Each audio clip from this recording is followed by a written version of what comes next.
So this is a really interesting one. So I went on a date with a guy yesterday, and we're having a nice conversation. And midway, he said, "I will marry a woman who my family member don't like, just so that they wouldn't come to my house at all." And I fell in love immediately. The reason was because he's the type of guy every woman likes me who loves boundaries would love to have as a husband. See, there's so many ways to tear this apart. So I'm going to start. There is the boundaries part, which is good.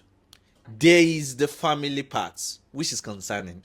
Because guess what? If anything cast, if you have the favor, the kindness of a good family, if your husband move crazy, those are the people that can have your. But once you already have them against you, God. That is bad though. all you have is yourself, and I feel like some ladies just forget the fact that it is you and your decision once you marry. You have your family, you always have somewhere to run to if anything bad happens, but it is you and your decision. Now let's talk about what that means for your new family. There's a disconnect because examples is usually what kids imitate. Examples of how you relate to your mother, to your grandfather, to your sister, to your elders. That's what they look at to emulate how they treat you.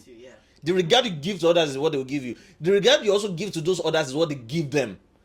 Once all of that disconnects is already cut, that is already a problem.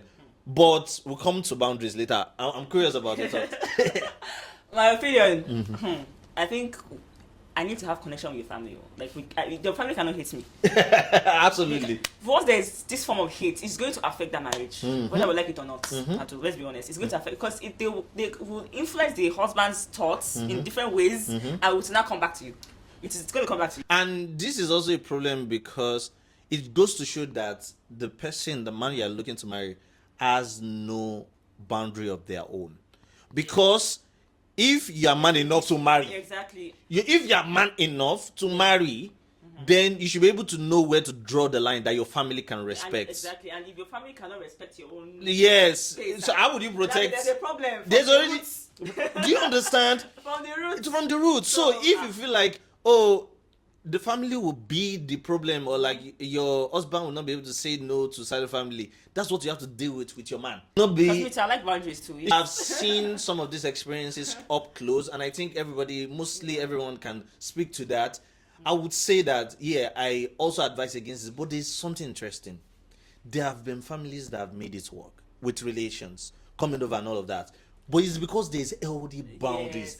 Boundaries everybody respects. And it has nothing to do with their bond as a family. It just means this is not what I prefer, and you respect their boundaries. And some of these boundaries are taught at home. But if that is already lost and you feel like you don't know how to... In the beginning, you have to say, if your family is... Don't worry. You fell in love immediately. You will fall out as immediately. Exactly.